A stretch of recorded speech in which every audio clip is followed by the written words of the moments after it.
Hi. So ஐன்ஸ்டைனுக்கும் நியூட்டனுக்கும் நடுவில் ஒரு பெரிய பிரச்சனையே போச்சுங்க. ஆக்சுவலாக ஒன்றும் அவங்க நேரெல்லாம் ஒன்றும் அடிச்சிக்கல. ஆனால் என்ன மாதிரி பிரச்சனைனா, நியூட்டனும் வந்து கிராவிட்டினா என்னன்னு சொல்லி ஒரு எக்ஸ்பிளேஷன் கொடுத்தாரு, ஐன்ஸ்டைனும் கிராவிட்டினா என்னன்னு சொல்லி வேற ஒரு எக்ஸ்பிளேஷன் கொடுத்தாரு. ஐன்ஸ்டைன் அவருடைய தியரியை சொன்னப்போ அவர் ரொம்ப சின்ன ஃபேமஸ் இல்லாத ஒரு சயின்டிஸ்ட். அவர் போயிட்டு ஒரு நியூட்டனை சேலஞ்ச் பண்றாருன்னு சொல்லி உலகமே அவரோட தியரியை ஏத்துக்கல. பட் ஆக்சுவலா என்ன நடந்துச்சுன்னா, நியூட்டனோட கிராவிடேஷன் தியரி என்னன்னு பார்க்க போனீங்கன்னா, ஏதோ ஒரு ரெண்டு பெரிய பொருள், ஓகேங்களா, இந்த மாதிரி ரெண்டு பெரிய பொருள் இருக்குன்னா அந்த பொருளுக்கு நடுவில் ஏதோ ஒரு ஃபோர்ஸ் உருவாகுமா, ஓகேங்களா. அண்ட் எந்த பொருளுக்கு மாஸ் அதிகமா இருக்கோ அந்த பொருளுக்கு அந்த ஃபோர்ஸ் அதிகமா இருக்கும்னாங்க.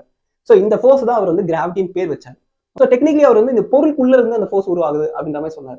பட் ஐன்ஸ்டைன் என்ன சொன்னார்னா, பொருளுக்குள்ள இருந்துலாம் ஃபோர்ஸ் உருவாகல, சொல்லப்போனா கிராவிட்டின்றது ஒரு ஃபோர்ஸே கிடையாது அப்படின்னாரு. ஸோ அவர் கிராவிட்டி என்னன்னு சொன்னார்னா, இந்த மாதிரி ஒரு ஹெவியான பொருள் ஸ்பேஸ்ல இருக்கும்போது அது வந்து ஸ்பேஸை பெண்ட் பண்ணுவான். எப்படி இப்போ இந்த பால் வந்து இந்த பெட்ஷீட்டை ஒரு கர்வ் மாதிரி பெண்ட் பண்ணிருக்கோம், அது போல வந்து நம்மளோட சூரியன் பிளானட்ஸ்லாம் வந்து ஸ்பேஸை அதோட வெயிட்டுக்கு ஏற்றா போல பெண்ட் பண்ணுமா. அண்ட் ரொம்ப வெயிட்டா இருந்தா ரொம்ப பெண்டா இருக்கும். அண்ட் இந்த மாதிரி சமயத்துல எதனா ஒரு சின்ன பொருள் இந்த பெண்டில் மாட்டிக்கிச்சுன்னா அந்த சரிவுல வந்து மாட்டி உள்ள வந்து விழுமா. ஸோ ஆக்சுவலா சூரியன் வந்து நம்ம பூமியை அட்ராக்ட் பண்ணல. டெக்னிக்கலி பார்க்கணும்னா சூரியன் வந்து ஸ்பேஸை பெண்ட் பண்ணுது. அந்த ஸ்பேஸ்ல இருக்க பெண்டுனால நம்ம பூமி சின்னதா இருக்கு, நம்ம பூமி வந்து சூரியனுக்கு அட்ராக்டடா இருக்கு அப்படின்னு வந்து ஐன்ஸ்டைன் ஒரு எக்ஸ்பிளேஷன் கொடுத்தாரு. ஸோ ஐன்ஸ்டைன் அவர் சொன்னதை நிரூபிக்க ரொம்ப ஸ்மார்ட்டான ஒரு எக்ஸ்பிளைன் பண்ணாரு. என்னன்னா,